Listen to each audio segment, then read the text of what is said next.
dalang kancaku kuwi ngendikane Pak Ali. Alhamdulillah ripalungguhan iki wis kelakon dadi bukti aku sak kanca Madangkara bisa sowan ana ing pinggir dalan utawa tengah dalan sak ngajenge Hotel Merkur ingkang mapan ana ing Kota Madiun. Oh mengkono.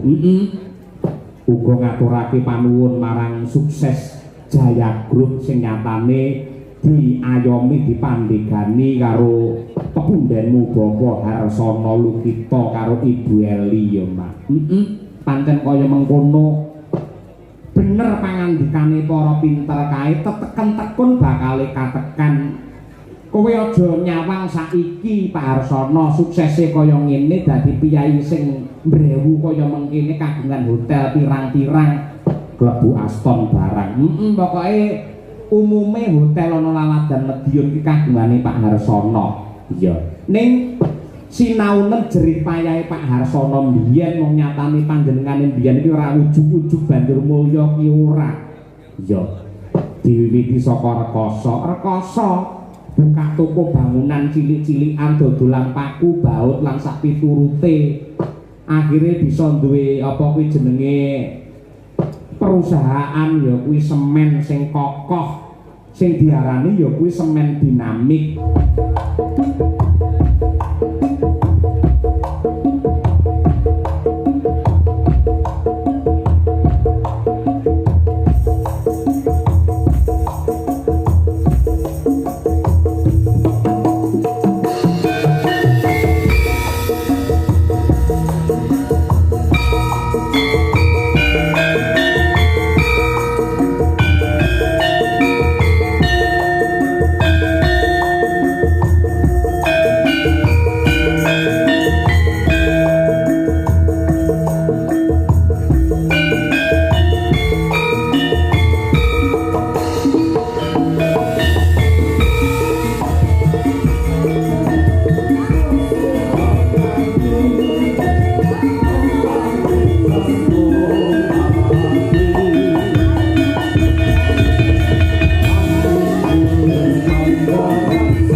mesti kudu eling sajroning urip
Puji syukur kunjuk ana kemurane Hyang Agung kang wis paring kanikmatan kamulyan barokah kesehatan marang sedherek titah wabil khusus kagem marga agung ing laladan Kota Madiun mendunia. Oh mengkono. Merga ing ratri iki awake dhewe piniji sowan lantarane ya kuwi pepundhenmu sing biyen nate nimbali karo awake dhewe. Sesasi kepungkur sawanana daleme Bapak Ali Mas Ngudi panjenengane anggota diwan sing pancen lenggahe ana Tulung Sarat dan Madiun ya Mas.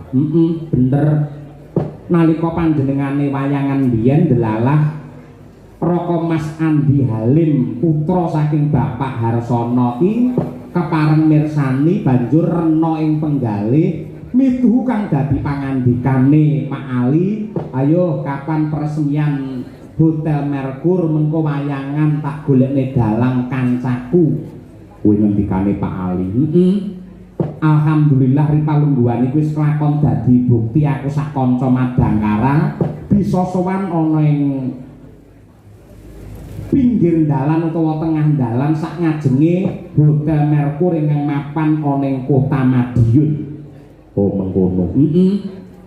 Uga ngaturake panuwun marang Sukses Jaya Group sing nyatane diayomi dipandhegani karo pepundhenmu Bapak Harsono Lukito karo Ibu Eli ya Mas. Pancen kaya mengkono. Bener pangandikane para pinter kae teteken tekun bakale katekan. Kowe aja nyawang saiki Pak Harsono suksese kaya ngene dadi piyai sing mbrewu kaya mengkene kagungan hotel pirang-pirang klebu Aston barang. Pokoke umume hotel ana laladan Madiun iki kagungane Pak Harsono. Iya.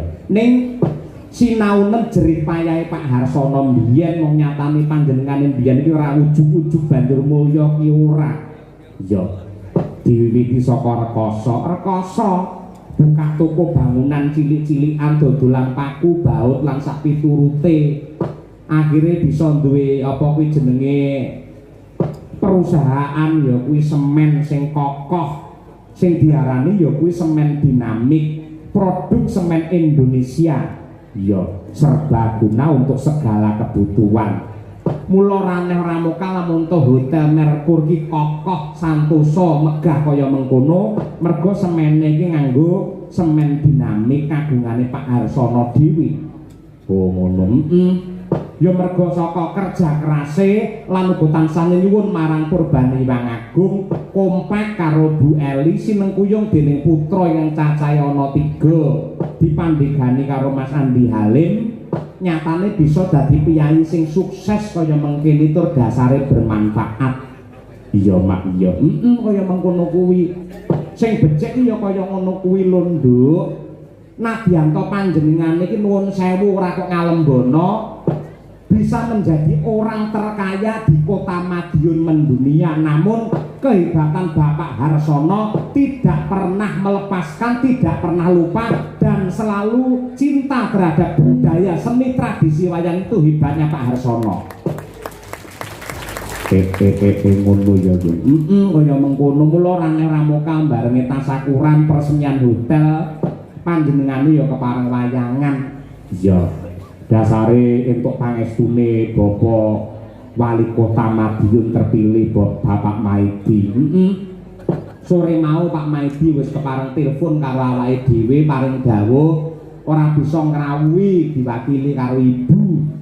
Iya, karo Ibu Wali, Ibu Yuni Setiawati selaku istri Bapak Wali Kota Madiun.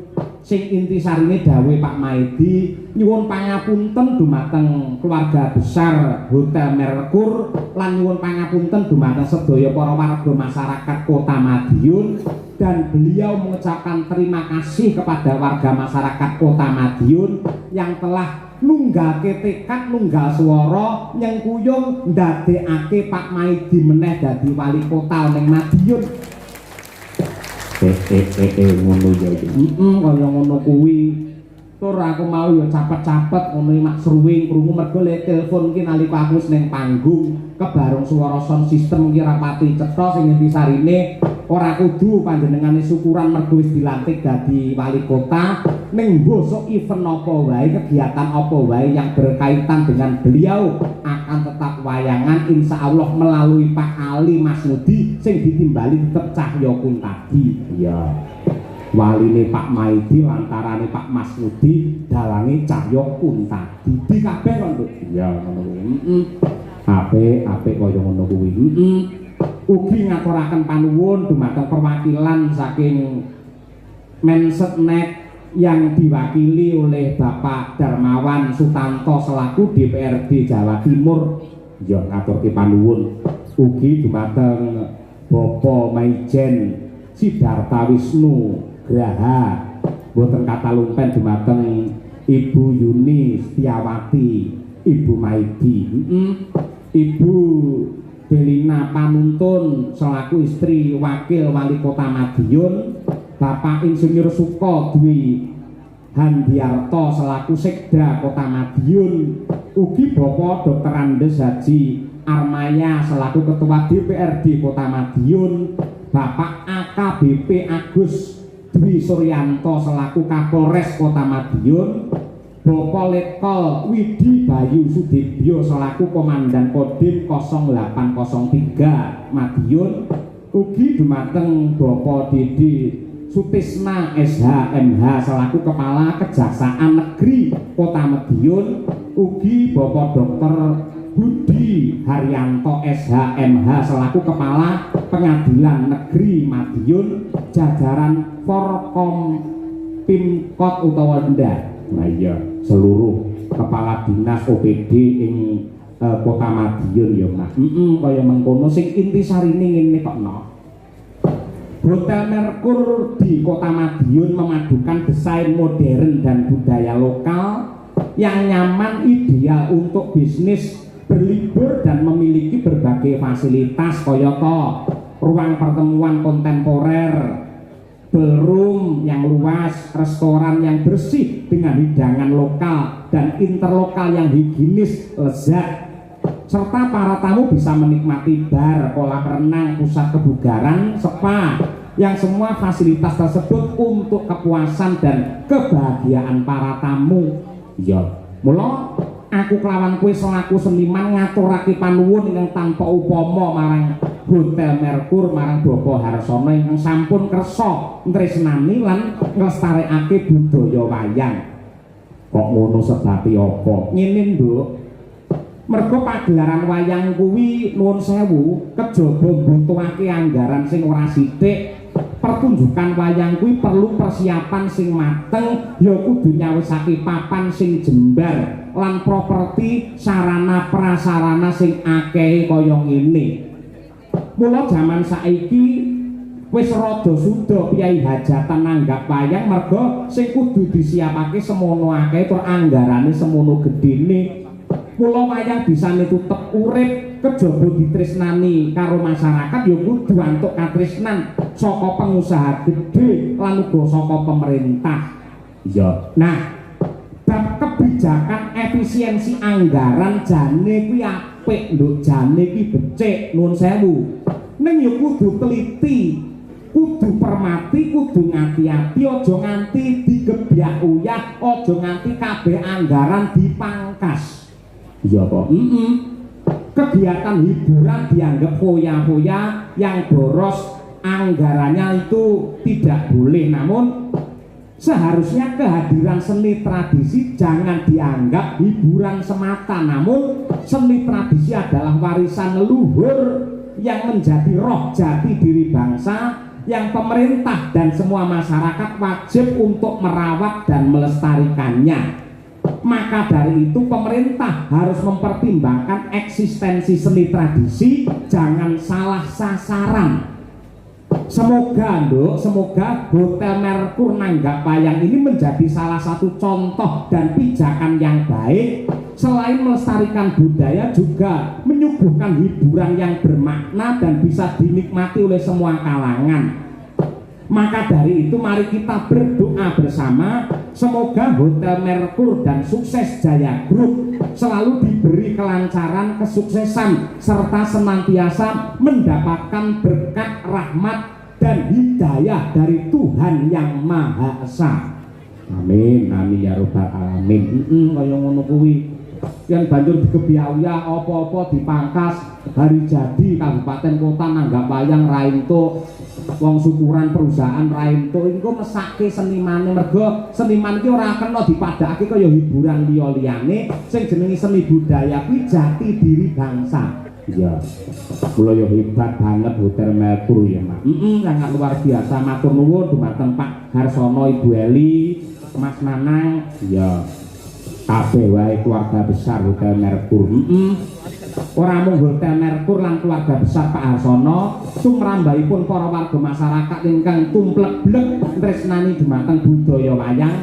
Mugi-mugi sedaya tansah pinaringan hayu lan rahayu durga mendak kala sirna yuwana basuki. Sedaya tansah pinaringan murah sandang pangan, pinaringan tentrem lahir batin, slamet donya tekan akhir. Allahumma amin. Hasbunallah wa ni'mal wakil.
Iki ana dawuh pengumuman tolong mobil dengan nomor polisi AE 1432 CF dipindah sebentar karena mobil di depannya mau keluar. Oh iya. Mergo apa-apa yen arep metu biasanya ngabari ngene ya. Saya ulangi lagi, kosek toh. Mobil dengan plat nomor AE 1432 CF. Iya, AE. AE ini plat nomor kene iki seneng karo reak kok ndi. Kok iso AE. Iya, monggo dipindah. Matur nuwun. Nggih pemanasan mumpung ketemu karo anak wedok. Wis suwi ora ketemu. Wah iya. Iki seniwati multi talenta. Nembang campur sari ya wis kulino, nggen apa kuwi jenenge musik jadul, apa kuwi jenenge Lorenza ya wis tau. Ya. Terus nggen tembang-tembang qasidah ya kulino, tembang klasik nggen wayang pancen ya bibit kawit